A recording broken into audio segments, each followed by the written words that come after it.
Bismillah, Assalamualaikum warahmatullahi wabarakatuh. Alhamdulillah rabbil alamin. Assalatu wassalamu alal mursalin. Amma ba'd. Anak-anak SMP Islam Riyadhus Shalihin yang dirahmati Allah Subhanahu wa taala.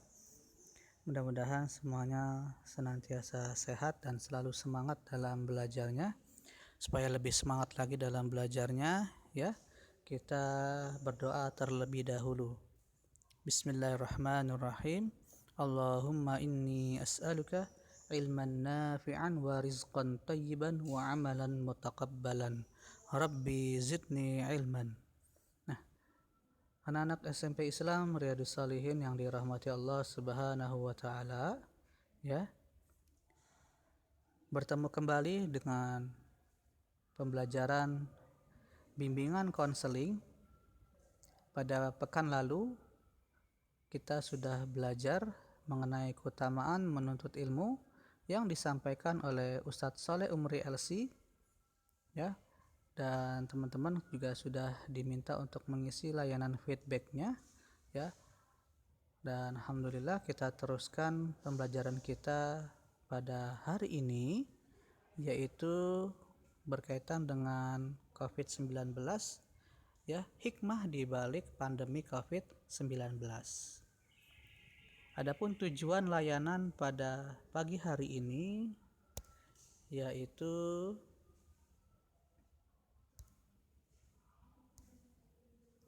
yang pertama, mengidentifikasi pola perilaku saat adanya pandemi COVID-19. Yang kedua, menjelaskan hikmah di balik pandemi COVID-19.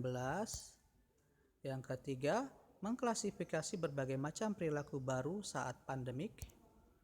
Dan yang keempat, menganalisis perilaku-perilaku yang dapat dijadikan acuan untuk mencegah tertularnya virus corona.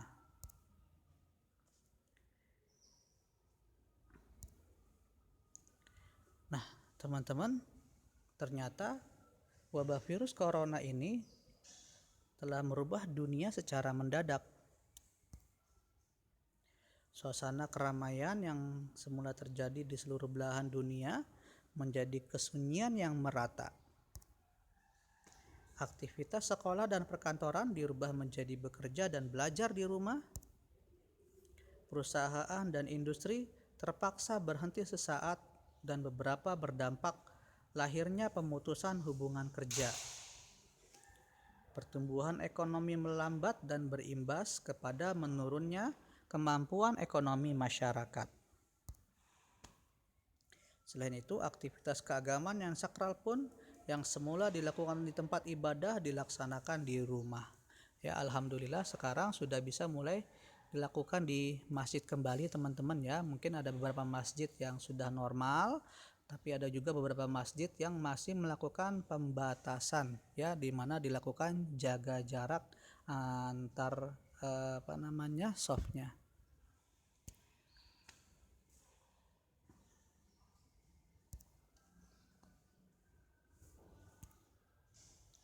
Ini teman-teman, ya, dulu mungkin kalau kita melihat jalanan, ya, dimanapun pasti ramai dengan kendaraan.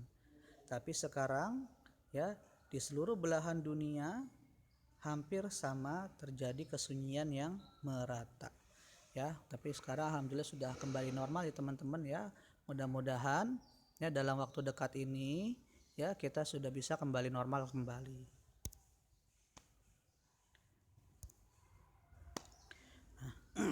Dampak yang lainnya salah satunya adalah work from home atau bekerja dari rumah. Bahkan teman-teman juga, ya, anak-anak SMP Islam Riyadhus Shalihin semuanya juga sekarang school from home, ya, sekolah dari rumah, belajar dari rumah. Kemudian ini contoh tadi pemberhentian industri dan PHK di mana-mana, ya. Kemudian menurunnya kemampuan ekonomi masyarakat di mana pasar kita temukan dalam keadaan sepi, ya.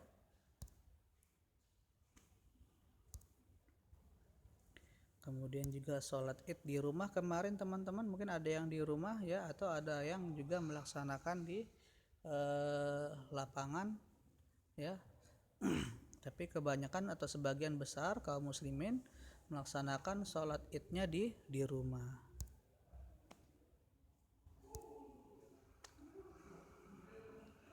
Sehingga kita harus melakukan ya kebijakan ini, yaitu social distancing dan physical distancing, yaitu kebijakan yang diterapkan dengan adanya karantina wilayah atau pembatasan sosial berskala besar atau PSBB dalam rangka mencegah penularan telah diterapkan di berbagai daerah. Karena pola penyebaran virus ini sulit dideteksi sehingga menghindari kontak langsung dengan orang lain pada saat sekarang sangat disarankan. Semua orang mempunyai potensi untuk menularkan virus ini ya, karena penyakit ini kadang ditularkan oleh orang tanpa gejala atau OTG yang telah berinteraksi dengan orang yang terpapar virus. Nah, kebijakan yang diambil oleh pemerintah negara-negara di dunia, yang pertama Indonesia ada yang namanya PSBB, pembatasan sosial berskala besar. Kemudian juga menetapkan work from home atau bekerja dari rumah. Belajar juga dari rumah, home learning. Kemudian menyiapkan rumah sakit darurat ya. Misalnya kalau rumah sakit darurat kalau di Indonesia ada ya, di Jakarta rumah sakit Wisma Atlet.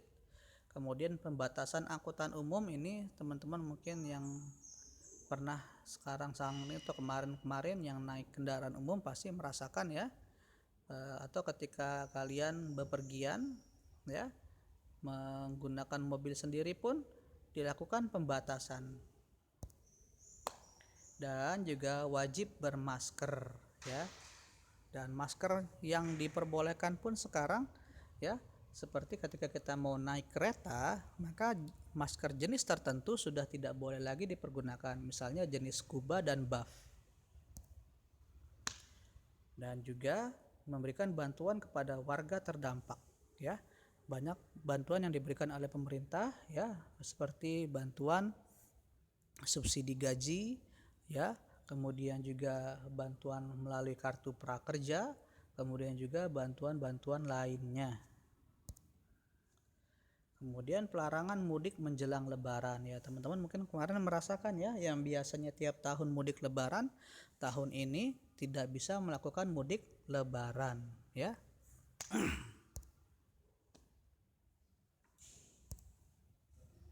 Apa hikmah di balik pandemi COVID-19 ini ya? Yang pertama teman-teman, lahirnya kembali kesadaran akan pentingnya peran pendidikan di keluarga. Nah, di sini teman-teman ya, orang tua di sini terutama ya memiliki peran yang utama dan merupakan kewajiban yang utama dan pertama untuk mendidik anaknya. Jadi pendidikan di sini kembali lagi kepada keluarga masing-masing ya, di mana peran dari orang tua sangatlah penting. Kedekatan dan keakraban keluarga semakin erat ya. Kenapa? Karena dengan belajar dari rumah, bekerja dari rumah ya, mungkin interaksinya jadi semakin lebih sering ya, semakin lebih intens lagi. Yang biasanya mungkin hanya bisa bertemunya pagi dan sore saja, tapi sekarang pagi, siang, sore sudah bisa bertemu dengan orang tua di rumah ya. Harapannya seperti itu teman-teman ya. Kesadaran kebersihan masyarakat semakin membaik dengan lahirnya kesadaran mencuci tangan dan menerapkan pola hidup bersih. Nah, ini teman-teman ya, di mana-mana kita pasti selalu menemukan ya, ketika kita ingin memasuki tempat-tempat tertentu, pasti kita akan diminta untuk mencuci tangan terlebih dahulu ya. Dan ini kembali diingatkan ya, dulu kalau kita mungkin diingatkan untuk cuci tangan itu kita protes ya, tapi sekarang dengan adanya wabah COVID-19 ini semua orang jadi dengan sendirinya ya, ketika memasuki sebuah tempat yang ingin mereka kunjungi, maka mereka mencuci tangan terlebih dahulu. Kemudian adanya kesadaran dari masyarakat bahwa mendidik anak ternyata berat. Nah, tentu teman-teman ya, ini dirasakan oleh orang tua teman-teman di rumah ya. Ya, kalau dulu Bapak suka lihat di status-status orang tua ya, ya luar biasa ya. Ada yang mengatakan memang berat ya mendidik di rumah gitu. Bahkan mendidik satu orang di rumah aja katanya susah. Gimana ya guru-guru yang mendidik satu kelas bisa sampai 20-30 orang, ya tentu lebih berat lagi teman-teman ya. Maka di sini ya kesadaran bahwa akan muncul ternyata mendidik anak itu sesuatu yang berat ya, sudah disadari semuanya ya. Dan sekarang mudah-mudahan ya dengan COVID-19 ini ya kesadaran kita semakin meningkat. Guru menjadi akrab dengan teknologi untuk pembelajaran. Nah, teman-teman, ternyata guru-guru yang dulunya ya mungkin hanya menggunakan spidol, menggunakan buku paket, sekarang terpaksa harus berkenalan ya dengan berbagai macam aplikasi dan beberapa tools untuk e-learning atau pembelajaran elektronik ya. Ada Google ya, Google saja sudah banyak ya, ada Google Drive, ada Google Formulir, ada Google Dokumen, ada Google Spreadsheet, ada Google Classroom ya, Google Meet ya, macam-macam sekali.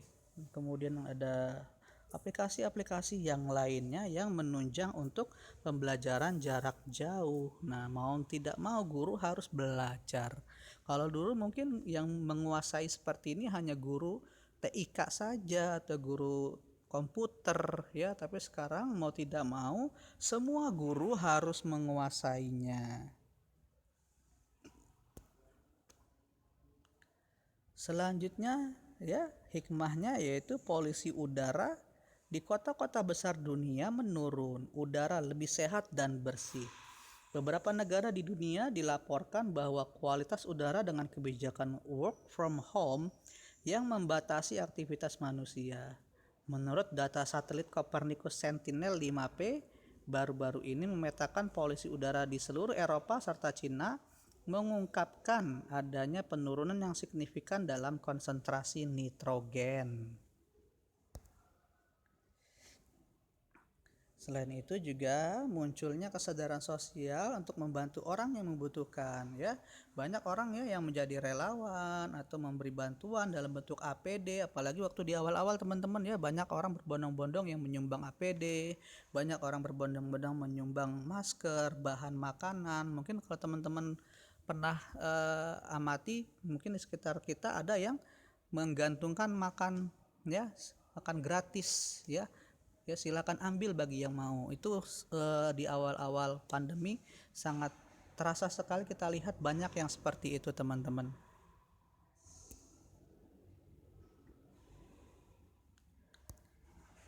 Nah,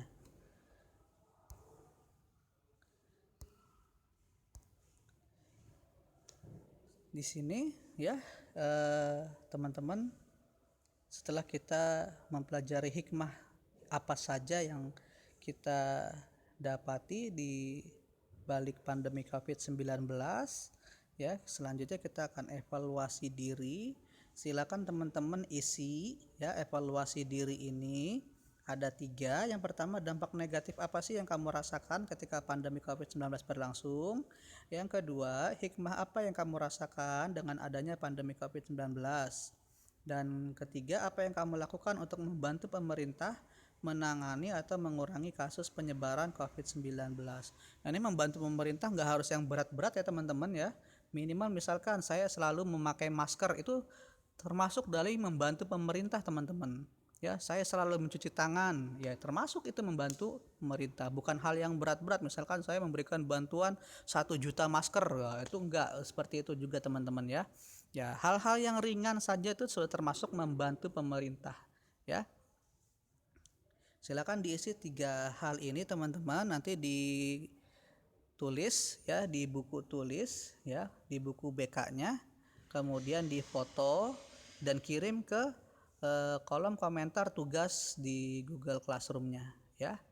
Terima kasih teman-teman semuanya, semoga selalu sehat dan selalu semangat dan bersabar ya, insya Allah. Mudah-mudahan dalam waktu dekat ya kita akan bisa kembali bertatap muka. Terima kasih. Akhirul kalam. Assalamualaikum warahmatullahi wabarakatuh.